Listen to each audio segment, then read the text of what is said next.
Selamat siang semuanya, pelestarian lanskap sejarah dan budaya. Baiklah, untuk mempersingkat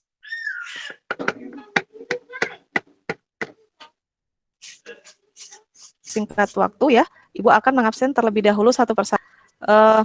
Minggu ini adalah kita pertemuan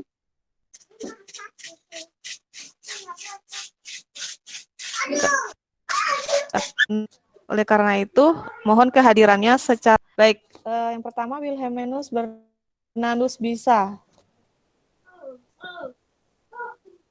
Wilhelminus Bernardus Bisa, Agustinus Dingu Adegala,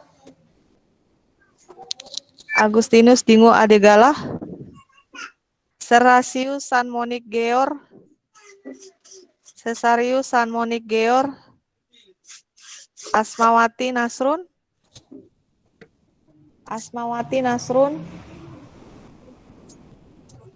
Edelbertus Ronaldo Soro, Yohanes Charles Nahak. Hadir, Bu.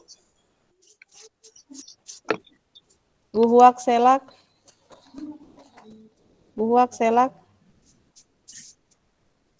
Novrianus Mali. Hadir, Bu. Hadir.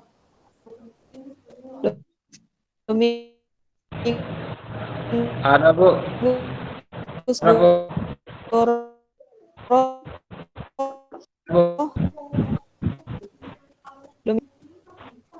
Muhammad Syarif Hidayatullah. Hadir, Bu. Hadir.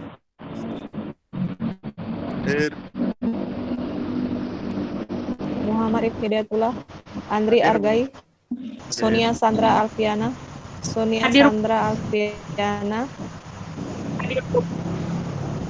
Lucia Francisca. Hadir, Bu. Lucia Francisca. Hadir. Mohon yang tidak dipanggil namanya dimatikan ya mikrofonnya. Hadir, Bu. Frederica Billy. Hadir, Bu. Selviana Sesti Tevakolo. Hadir, Bu. Angelica Yede Araujo. Hadir, Bu. Alfredo Laubera. Hadir, Bu. Adrianus Haryanto Nathanael. Hadir, Bu. Hadir, Bu. Darius Ora. Hadir, Bu. Hadir, Bu. Bertovanius Jemalut. Hadir, Bu. Andronikus Redempus Nahak. Hadir, Bu. Hadir. Adriana Randa Jawa. Hadir, Bu. Ignatius Napa Wisipote. Hadir, Bu. Ignatius. Hadir, Bu. Elsamar.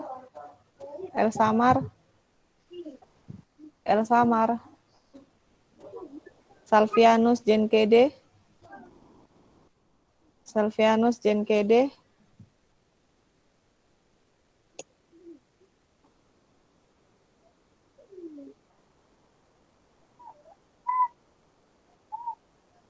Awal Laisal Fajar. Hadir, Bu. Hadir. Awal Laisal Fajar. Hadir, Bu. Hadir.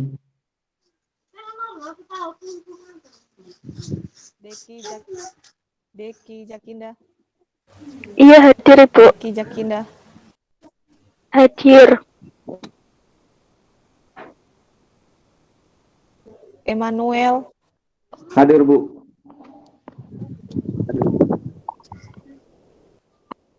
Emmanuel Erdabou. Hadir, Bu. Adreseran. Hadir, Bu. Natalia. Hadir, Ibu. Hadir, Bu. Dominikus Nahak.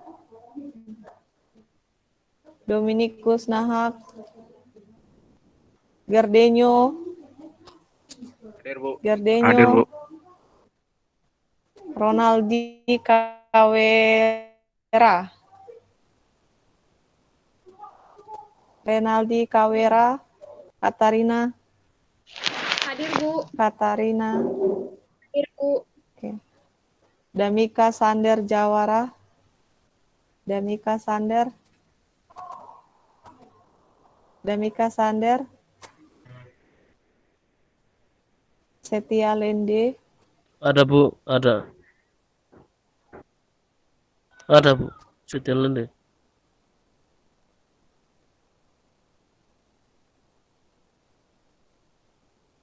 Setia.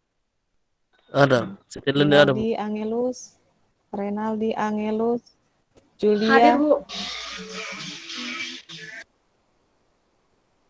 Julia Detrianti Lala.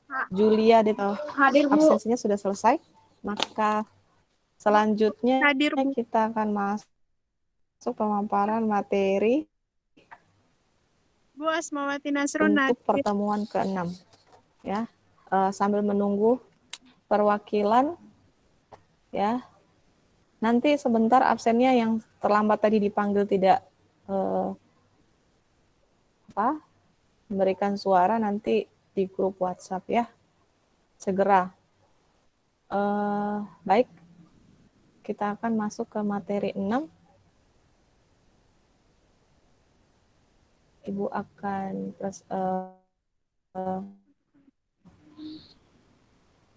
bagi linknya dulu ya. Mohon mikrofonnya dimatikan semua ya. Pada saat proses kuliah berjalan.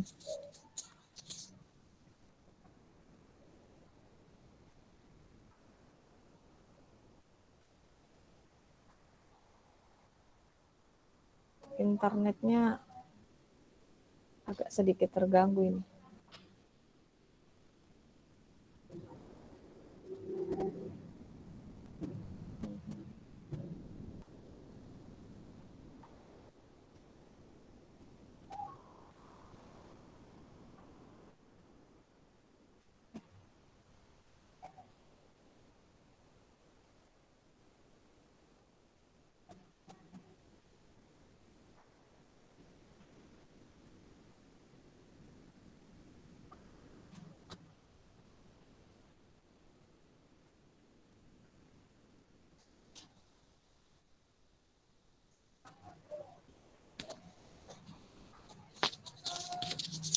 Jika PowerPoint-nya sudah terlihat, mohon dikonfirmasi ya.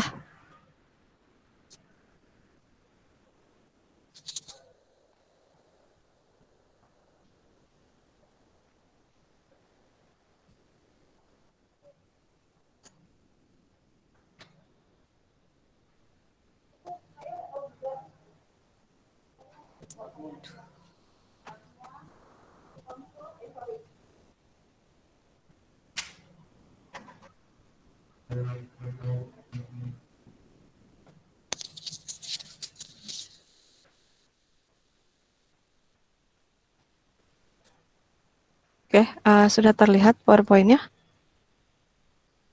Belum, Ibu. Halo? Belum, Bu. Sebentar ya. Iya, ya.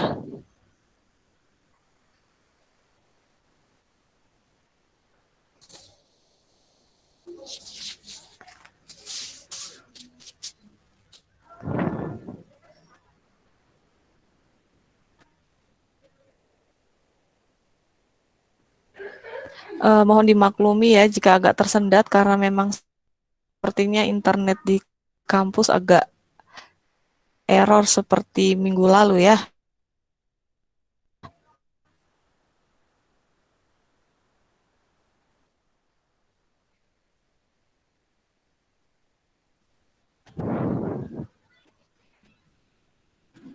Apa sudah terlihat? Belum, Bu.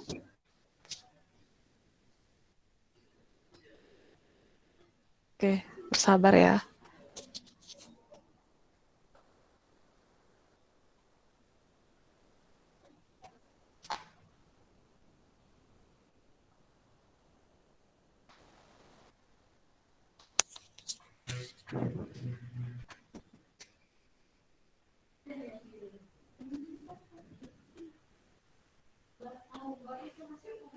Sudah terlihat, Bu.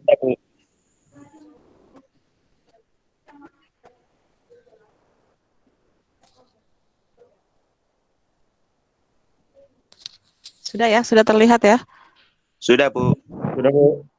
Sudah, Bu. Ya.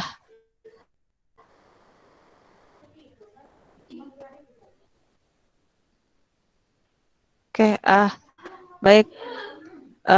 Kita masuk materi yaitu bisa ya terlihat ketika Ibu pindah ya slide-nya.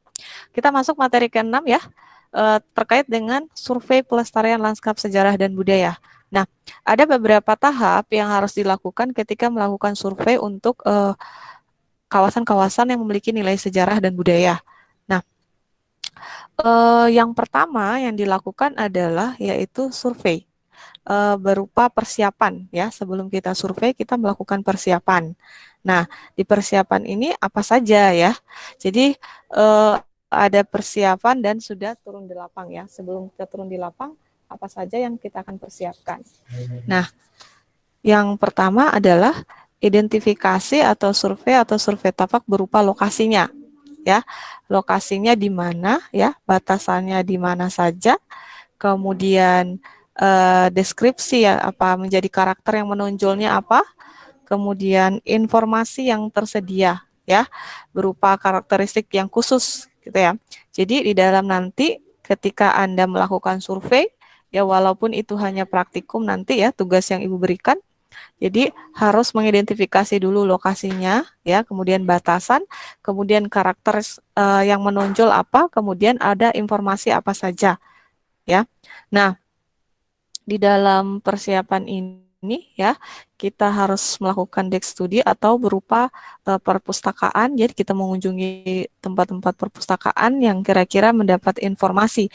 Jadi di dalam kegiatan survei ini ada yang bersifatnya nanti primer, nanti ada yang sekunder, gitu ya. Nah, kalau dia sekunder, misalnya kita ke perpustakaan dan di sana kita akan mendapatkan informasi-informasi yang penting yang terkait dengan objek yang kita akan lakukan survei dalam pelestarian lanskap baik sejarah maupun budaya. Kemudian ada museum ya, kita mungkin perlu ke museum untuk mencari tahu sehingga mendapatkan informasi. Kemudian ada arsip-arsip literatur, ini mungkin Anda bisa ke dinas-dinas ya. Ke dinas, biasanya dinas Purbakala kalau di Indonesia itu ada, kita bisa mendapatkan arsip atau dokumen ya. Kemudian di dalamnya juga ada foto, kemudian di dalam situ kita juga bisa mengambil foto ya. Kemudian peta dan dokumen lain ya. Dokumen lain berupa nanti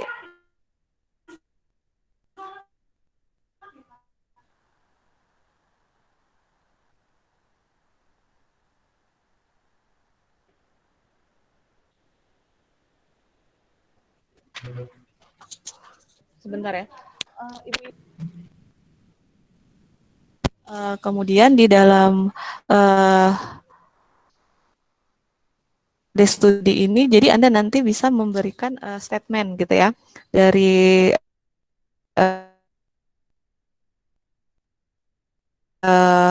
statement ini, apakah lanskap kemudian berkaitan dengan kehidupan perkotaan, kemudian berkaitan dengan industri atau proses industri, kemudian berkaitan dengan bangunan atau monumen bersejarah, kemudian berkaitan dengan park, taman, tempat rekreasi bersejarah, kemudian 6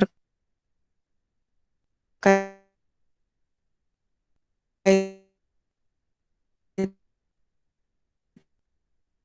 dengan orang atau masyarakat dan ke tempat melukis, kemudian ada penyanyi yang memiliki nilai sejarah historis terkenal sebagai tempat yang indah. Ini minggu lalu Ibu sudah sampaikan ya, ketika dalam proses pelestarian. Nah, di sini nanti dengan taman, apakah ini tempat rekreasi, apakah ini bangunan, dan sebagainya. Nah, setelah dari itu langkah selanjutnya adalah kita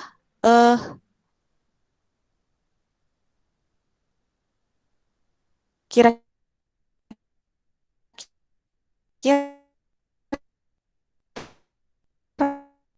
ya jenis survei ya. Nah, hasil surveinya produk dari dua, yaitu jenis survei terestrial dan survei udara. Maksudnya kalau terestrial ini berarti Anda ground check langsung di lapang, gitu ya. Nah, sedangkan jenis survei yang udara, misalnya melalui foto udara atau citra foto satelit, yang biasa yang sebelumnya Anda sudah ngambil di mata kuliah sistem informasi dan penginderaan jauh. Nah, ini adalah dua jenis survei, ya. Jadi tapi apapun itu, karena kalau dari lewat citra mungkin hanya tampak atas ya atau tutupan lahan yang bisa kita simpulkan atau mendapatkan informasi. Tetapi kalau untuk mengetahui lebih detail, memang kita harus survei lapangan ke tapaknya. Nah, kemudian dari produk gitu ya. Nah, dari hasil survei ini kita akan mendapatkan preliminary map ya. Di situ kita akan mengetahui interpretasi foto udaranya atau foto satelit, kemudian ada klasifikasi citra satelit dan fotogrameternya.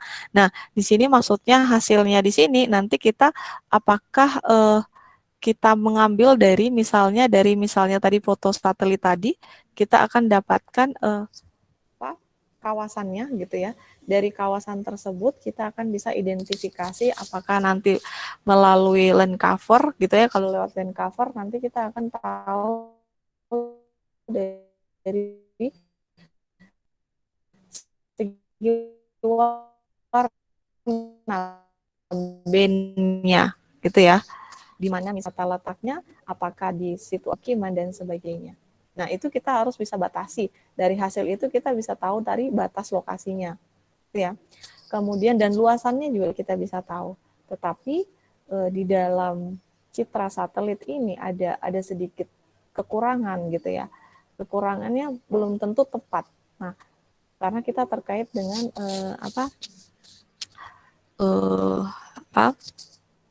bujur timur, untuk bujur timur, kemudian lintang utara, lintang selatan, bujur barat gitu ya. Nah, itu kita terkait dengan itu sehingga lokasinya tepat sasaran. Nah, kalau di dalam bayangkan kalau Anda mengkaji hal yang kecil seperti misalnya burung gitu ya.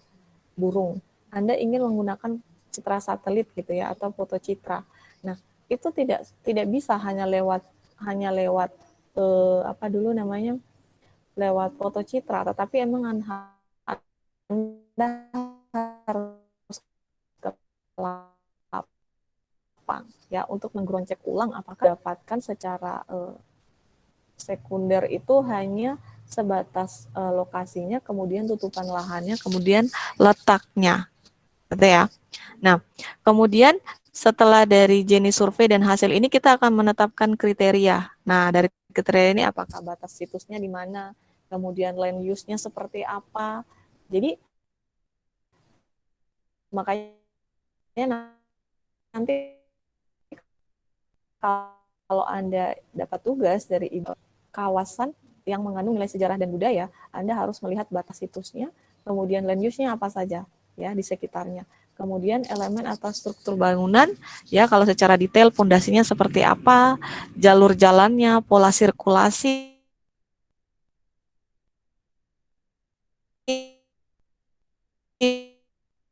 saluran irigasi dan konstruksi seperti pembatas, gerbang dan sebagainya. Nah, ini kalau kita contoh paling simpel itu terlihat kita saat ini candi, ya. Kawasan candi itu ketika Anda ingin melakukan kajian atau analisis atau evaluasi ya yang terkait dengan lanskap candi, maka ini semua masuk ya. Kriteria ini harus Anda masukkan sebagai hasil survei dan kemudian menjadi data Anda. Ya. Kemudian dianalisis ya, jadi kawasan tersebut atau situs tersebut untuk dilakukan tindakan pelestarian ya. Ini jadi penetapan kriteria ini sangat penting ya. Batas situsnya apa saja, land use-nya apa saja, elemen struktur bangunannya terdiri dari apa. Nah, ini harus ada di dalam nanti mulai Anda survei, analisis sampai pada saat Anda melakukan evaluasi. Oke.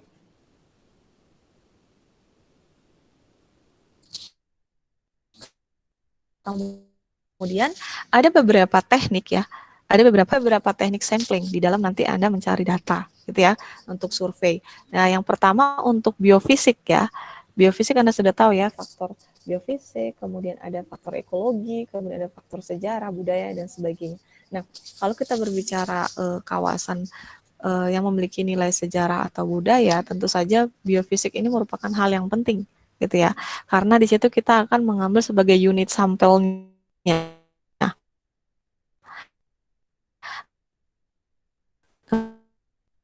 Kemudian teknik pengambilannya gimana, Bu? Bisa sistematik, bisa transek. Jadi kalau grid atau transek itu nanti Anda di sana mengukur gitu ya. Kemudian membuat samplingnya berapa jaraknya. Misalnya Anda pakai 20 meter kali 20 meter. Nah, itu teknik pengambilan ya berupa perangkat pengambilan sampel yang relevan datasheet. Nanti Anda bisa dapatkan datanya ya setelah Anda melakukan transek. Itu ada beberapa metode. Di dalam Anda itu kan cuma tekniknya ya. Nah, untuk metode analisisnya itu bisa macam-macam ya. Nah, kemudian sosial budayanya. Nah, untuk sosial budaya itu teknik pengambilan data berupa penyebaran kuesioner. Di sosial budaya ini terkait dengan masyarakatnya. Ya, masyarakat di sini macam-macam stakeholdernya. Bisa memang masyarakat penduduk setempat yang memang masyarakat biasa, ada juga yang pemerintah. Itu perlu melakukan teknik pengambilan data berupa kuesioner boleh. Nah, kuesioner juga macam-macam. Ada kuesioner terbuka, ada tertutup ya. Kemudian ada wawancara atau interview. Wawancara atau interview ini mungkin bisa jadi respondennya memang mungkin expert atau ahli ya. Kemudian ada FGD atau focus group discussion. Jadi Anda mengumpulkan orang dan mengangkat tema atau topik pembicaraan tentang apa yang Anda ingin tahu gitu ya. Kemudian di situ secara alami akan terjadi diskusi ya. Kemudian ada participant observation. Nah, jadi di sini nanti ada beberapa teknik pengambilan data kalian di lapang gitu ya. Baik nanti praktikum ataupun nanti penelitian ya. Kemudian teknik samplingnya bisa populasi, bisa kriteria sampel, bisa unit sampel, sedangkan alat instrumennya bisa kuesioner dan daftar pertanyaan. Nah, ini jangan terlalu dipikirkan banget ya, adalah hal-hal yang digunakan pada saat Anda melakukan survei, gitu ya. Ini adalah contoh datasheet tadi ya. Jadi ada beberapa pertanyaan yang Anda buat gitu ya, tidak terlalu terlihat. Kemudian nah, untuk di dalam nanti sosial budaya ada interpretasi objek atau advance-nya. Nah, di sini kalian perlu ketahui di sosial budaya ini misalnya Ibu pernah sampaikan ya, di dalam material kebudayaan itu ada tangible, ada intangible ya. Nanti di situ Anda kategorikan yang mana kebudayaan tangible-nya dan intangible-nya ya. Di sini ada misalnya tadi yang Ibu sampaikan kemarin ya, kalau tidak salah ya, ada misalnya ada pahat-pahatan ukir gitu ya, kemudian ada baju adat seperti itu, ada rumah adat itu bisa dilihat. Kalau intangible itu misalnya bahasa seperti itu ya. Nah, ini adalah salah satu yang Anda harus cari tahu di dalam sosial budaya tersebut gitu ya. Jadi jangan lupa apapun yang ada di dalam masyarakat yang menjadi budaya mereka, atau yang Ibu sampaikan, kenapa sih mereka tari-tari seperti itu gitu ya, bentuknya gerakannya seperti itu, kenapa sih mereka menggunakan baju adatnya seperti itu, kenapa warnanya mencolok warna merah, kenapa baju adatnya itu warna biru kuning gitu ya, itu punya arti enggak? Terus bahannya itu diambil dari mana? Apakah dari alam, memang dibuat secara alami gitu ya. Artinya nanti di situ Anda bisa lihat interaksi manusia dan alam itu ada hubungannya. Misalnya kain adatnya itu diwarnai dari pohon kulit kayu apa. Nah, artinya bisa saja di daerah sekitar tempat tinggal mereka itu ada jenis-jenis pohon tersebut. Nah, nanti Anda bisa lihat bahwa bagaimana mereka sangat bergantung pada alam, ya. Oke. Kemudian di dalam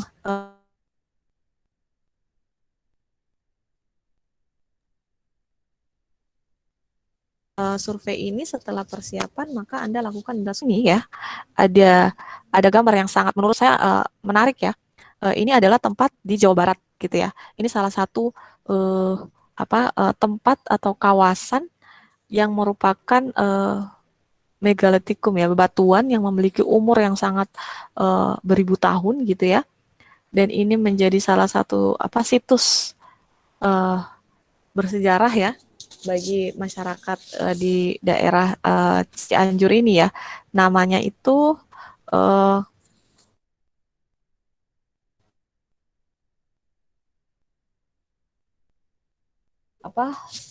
Gunung Padang. Tapi nanti ada kita harus survei biofisik, kemudian ada sosial budaya, kemudian dilakukan analisis hasil survei. Ya. Nah, di dalam biofisik ini pengambilan data tadi ya, kemudian Anda ke lapang, Anda ambil data, kemudian ada sampelnya, misalnya Anda membawa tanahnya sebagai objek yang Anda akan teliti, kemudian material atau bahan bangunannya, misalnya seperti itu, misalnya, batunya ini secara arkeolog ini bisa diprediksi tahun berapa dibuatnya, ya, atau keberadaannya. Kemudian melakukan pengukuran, kemudian melakukan perekaman dan pencatatan. Nah, di dalam pengukuran ini macam-macam teknologinya. Kalau yang secara manual mungkin Anda ya udah ukur pakai primer, memang harusnya seperti itu biar agar lebih detail. Tetapi kalau secara sekunder Anda bisa lakukan lewat foto citra ya. Jadi melalui udara.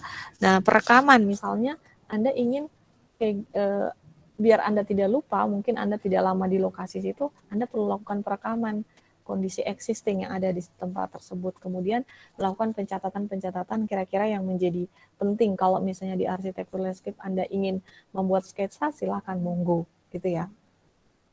Kemudian secara sosial budayanya, nah di sini nanti ada informatnya atau key personnya, kemudian ada sampel responden. Jadi Anda punya respondennya siapa, gitu ya. Itu harus ketika survei lapang Anda sudah tentukan. Jadi nanti di sana kalau peneliti jangankan gitu ya, ketika kita melakukan riset misalnya arkeolog itu memang lebih berat menurut Ibu karena kita tidak boleh sembarang. Ya karena itu kejadian masa lalu. Kalau kita bisa menyimpulkan yang salah itu kita mengubah sejarah dan budaya ya. Nah, kemudian ada teknik interview. Ya, nanti Anda bisa menginterview siapa gitu. Apakah Bu 1 atau 2 orang atau 10 orang gitu ya. Tergantung dari metode dalam pengambilan responden, gitu ya. Kemudian analisis hasil survei. Nah, dari sini kita nanti ada beberapa analisis yang dilakukan ya. Ada istilah-istilah ini yang mungkin bagi Anda masih awam ya. Revisi peta preliminary. Nanti kalian dari peta dari citra tadi, kemudian di lapang Anda ground check, Anda sesuaikan. Kemudian ada analisis polen, nanti kemudian ada analisis karbon atau carbon dating. Nah, kalau berbicara tentang benda-benda artefak ya peninggalan sejarah atau budaya gitu. Nah, kita perlu menganalisis benda yang berupa fosil gitu ya. Nah, berupa fosil ini bisa dari tumbukan hewan atau tanaman gitu ya. Nah, itu bisa dideteksi kira-kira umurnya berapa gitu ya. Nanti Ibu akan jelaskan, di sini ada gambarnya. Nah, di dalam proses pelestarian ini ya, jangan lupa tadi yang biofisik Ibu sampaikan, pengambilan data, pengukuran, perekaman, pencatatan, file check, verifikasi. Jadi ground check ini seperti field check-nya ya. Anda ke lapang, kemudian verifikasi apakah benar yang dari misalnya gitu ya, atau dari media misalnya media online gitu ya. Kemudian Anda ke lapang, verifikasi apakah benar atau tidak gitu ya. Kemudian Anda membuat participatory mapping. Nah, ini penting ketika Anda nanti menentukan lokasi, kan Anda tidak bisa dengan semerta-merta tanpa bantuan orang lokal. Nah, bagaimana biar mudah? Karena kan apalagi menentukan batas atau titik lokasinya, ya batasnya di mana, dari sini ke kiri ke kanan atau, nah biasanya untuk lebih mempermudah si peneliti ya, itu melakukan yang namanya FGD, metode untuk FGD itu fokus group discussion. Jadi mengumpulkan orang yang kira-kira mengetahui lokasi tersebut, yang tinggal memang lama di situ gitu ya. Kemudian itu ada kriterianya untuk menjadi seorang responden dalam FGD. FGD itu kayak diskusi tapi mengumpulkan orang gitu dengan cuman berbicara, Anda membuat kemudian ada gambaran di kertas, terus Anda kira-kira itu lokasi si candi itu sebelah mana misalnya. Nanti orang-orangnya batasnya di mana, dulunya di mana, sekarangnya bagaimana. Nah, itu mereka akan dengan sendirinya membantu kita di dalam menentukan gitu ya. Jadi bukan kita yang menentukan tapi memang orang-orang, tapi kadang kalau kita yang menentukan belum tentu benar. Jadi dibutuhkan oleh responden untuk di sebelah sini. Terus mereka itu langsung menentukannya, gitu ya. Sehingga di situ terbuatlah dengan secara tidak langsung peta atau model, gitu ya. Nah itu karena Ibu pernah menggunakan metode ini ya di dalam menentukan sebuah kawasan wisata, gitu ya. Jadi Ibu sedikit banyak tahu ya tentang FGD ini. Nah ini contoh ya, FGD itu mengumpulkan orang ya. Mengumpulkan orang ini siapa saja Bu respondennya, tadi udah sampaikan bahwa yang ikut serta di dalam kegiatan ini adalah orang-orang yang memahami kawasan tersebut, sehingga itu hasilnya sangat membantu Anda di dalam proses penelitian. Nah, di sini ibu sampaikan tadi mereka membuat mapping sendirinya. Misalnya contoh yang tadi misalnya itu candi dulunya di sebelah kiri apa, terus sebelah kanan itu apa, terus orang itu kalau melakukan ritual dari mana ke mana. Nah, mereka itu bisa, mungkin kalau orang kebanyakan, kalau orang-orang tempat purbakala seperti itu biasanya kan di pedalaman. Nah, di pedalaman itu tidak semua orang bisa menulis secara baik, tetapi secara fisik mereka itu bisa menentukan gitu. Di sini, sebelah sini ya. Nanti dari hasil FGD itu akan terbentuk ya, akan menjadi hasil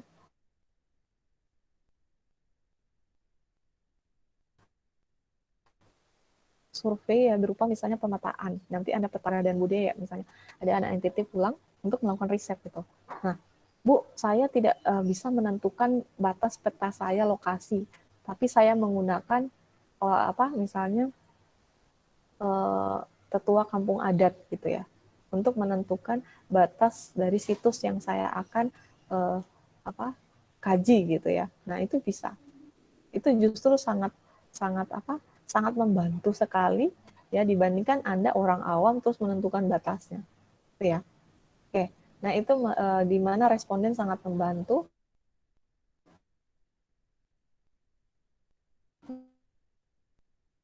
melalui metode FGD. Bentar. Nah, ini salah satu gimana juga di dalam kita membuat transfer cognitive map gitu ya. Tadi yang misalnya kita menentukan, mencari tahu di lapang gitu ya. Kemudian kita bisa buat di dalam bentuk map gitu. Nah, salah satu contoh gitu ya, yang di Indonesia dan kemudian di Roma, Yunani, kalau Anda belajar tentang sejarah dan perkembangan arsitektur landscape gitu ya, jenis-jenis atau peradaban dari taman atau lanskap gitu ya. Nah, di Indonesia ada sebenarnya ya, itu yang tadi Ibu jelaskan sebelumnya, yaitu kawasan, yaitu megalit di Gunung Padang, Jawa Barat. Nah, ini sangat unik gitu ya. Ini sudah beberapa banyak arkeolog baik dari Belanda maupun dari Indonesia melakukan riset ya, terkait lanskap yang ada di daerah tersebut gitu ya, karena penampakan piramid dan ini luasannya sekitar 400 meter persegi ya, dia sangat besar, lebih besar dari apa dulu ini piramid ya yang ada di Mesir, lebih besar. Nah ini sangat, kalau menurut Ibu ini kalau misalnya saya tinggal di sana ya, Ibu pengen penelitian ini gitu ya. Nah di sini itu terlihat keunikannya itu dia menggunakan teras-teras seperti ini ya. Jadi penampakannya itu seperti apa? Tempel ya. Nah, kita akan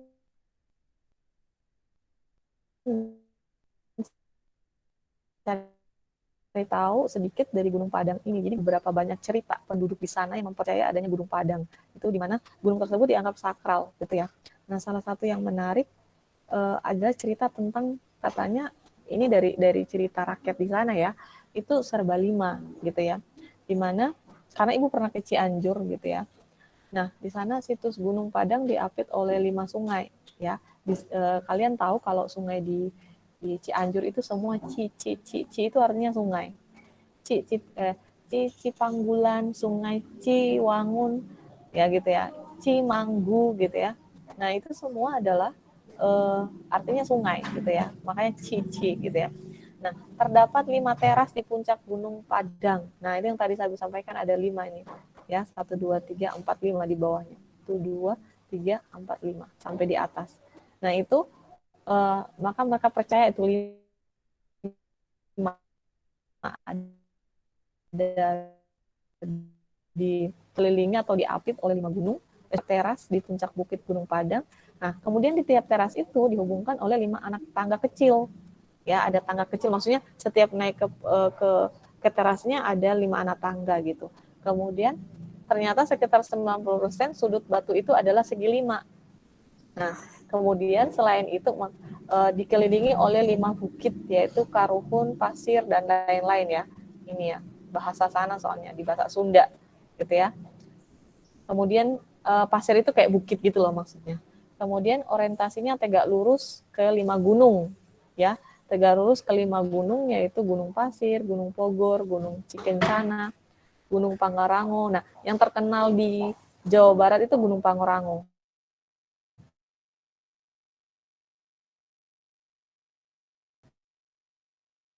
Dan Gunung Gede ya, serta Gunung Batu. Peninggalan ini menghadap pada 5 gunung gitu.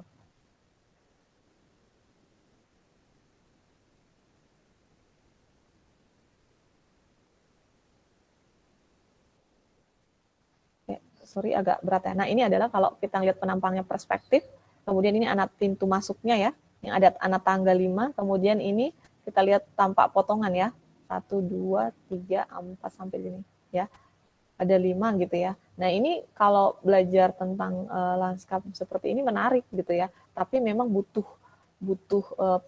apa ya, banyak belajar membaca buku-buku atau memang benar-benar secara data primer Anda memang mencari tahu ya, yang sangat banyak informasi gitu.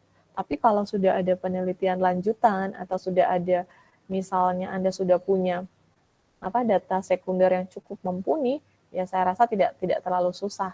Mungkin Anda selama ini mungkin dilihatnya secara arsitek bangunan, tapi Anda bisa melakukan dari segi ilmu arsitektur landscape.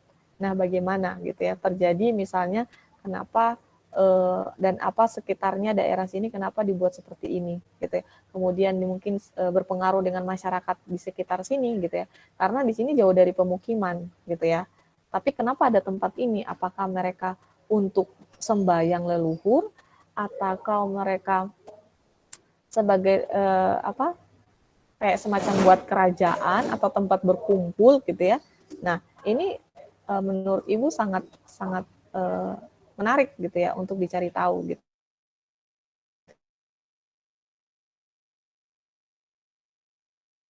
Ya, secara landscape-nya.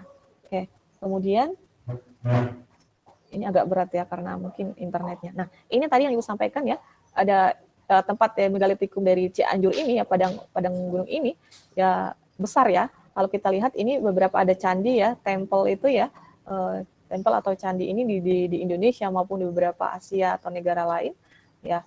Kalau Anda sudah belajar sejarah dan perkembangan arsitektur landscape, kalian sudah paham ya, ingat atau tidak sudah familiar ya dengan bentukan-bentukan seperti ini gitu ya. Kalau di luar negeri itu di Yunani ataupun di Roma itu digunakan untuk memang untuk atau di Amerika gitu ya dengan beberapa suku ya itu digunakan untuk ritual gitu ya. Apakah ritual untuk persembahan, menyembah gitu ya dewanya mereka gitu ya. Nah, makanya saya mengatakan tadi yang di Indonesia di Cianjur apakah memang seperti itu ya zaman dahulu kala. Nah, di dalam kita menelusuri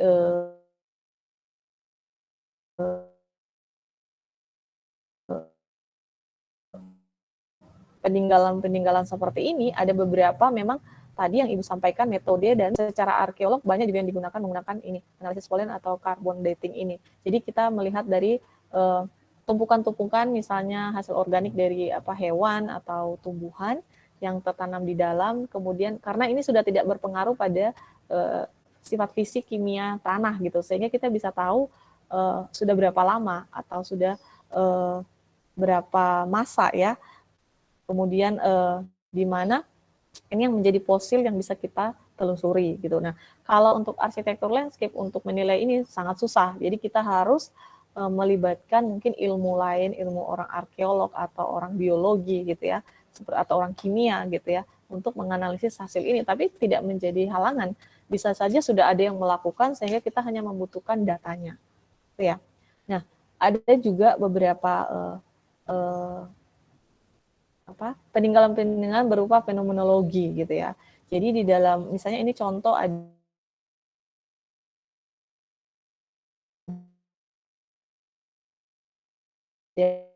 di daerah landscape painting ya dari lukisan gitu ya. Nah, di fenomenologi ini memang sebuah studi di bidang filsafat ya, mempelajari manusia sebagai sebuah fenomena. Jadi di situ nanti kita akan tahu bahwa alirannya dengan bahwa hasrat yang kuat ya, hasrat yang kuat untuk mengerti seberapa dapat dicapainya ya melalui pengamatan ya. Pengamatan ini kan ada lukisan. Jadi sebelum dilukiskan dia melakukan pengamatan dulu gitu ya. Nah, di situ dia akan kita akan menjadi tahu seberapa realitasnya gitu ya. Nah, di sini nanti akan diberikan nilai ya. Nah, diberikan apresiasi nilai bahwa orang ini melakukan misalnya ibu melakukan naik gunung gitu ya, terus saya melihat satu bentangan alam ya, kemudian saya lukis gitu kan, saya lukis. Nah, dari sebelum saya lukis kan ibu pasti melakukan pengamatan sehingga dari lukisan ini itu punya cerita gitu ya. Nah, ini merupakan salah satu fenomenologi. Nah, kemudian di sini juga di dalam fenomenologi ini untuk kita menilai dari hasil lukisan tadi ya bahwa ada beberapa kriteria yang kita lakukan penilaian. Bisa terlihat nggak sih? Nah, tapi kalau di sini kan dia Cina ya. Ya, jadi di sini kita pasti dari kalau orang penyair atau seorang pelukis itu punya untuk mencari inspirasi itu pasti dia punya filosofi gitu ya. Nah, untuk itu kita perlu adanya penilaian dari hasil fenomenologi itu. Nah, dengan demikian kalian nanti di dalam saat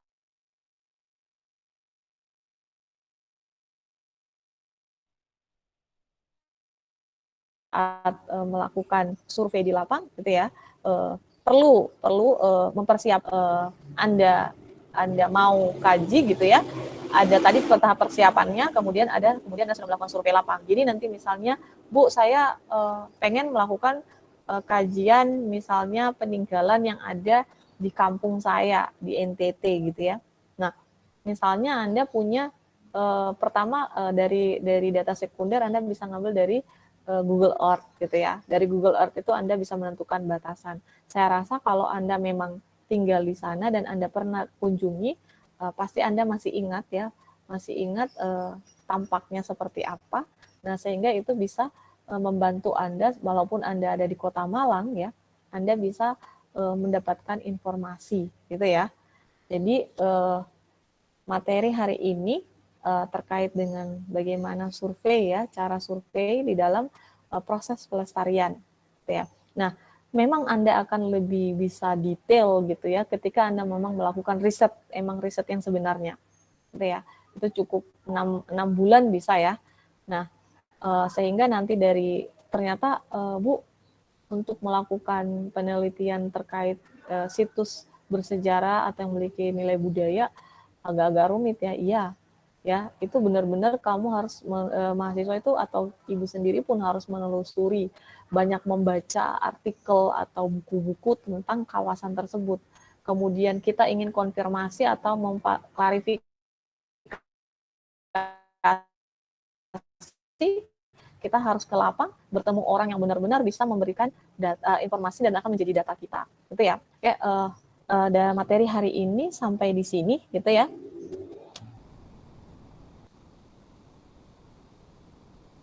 Ada pertanyaan? Ini sudah jam berapa ya? Oke, waktunya sudah lewat, gitu ya. Baiklah, kalau begitu Ibu akhiri ya sampai di sini. Semoga materi ini bermanfaat buat Anda. Nanti saya akan memberikan studi kasus untuk praktikum ya, yang terkait dengan pelestarian lanskap sejarah atau budaya, gitu ya. Dengan demikian saya akhiri sampai di sini ya. Sampai ketemu minggu depan ya. Tentu saja dengan tugas yang akan diberikan. Baik, selamat siang semuanya. Selamat siang, Bu. Selamat siang, Bu. Terima Makasih kasih, banyak. Bu. Selamat siang, Bu. Terima kasih, Bu.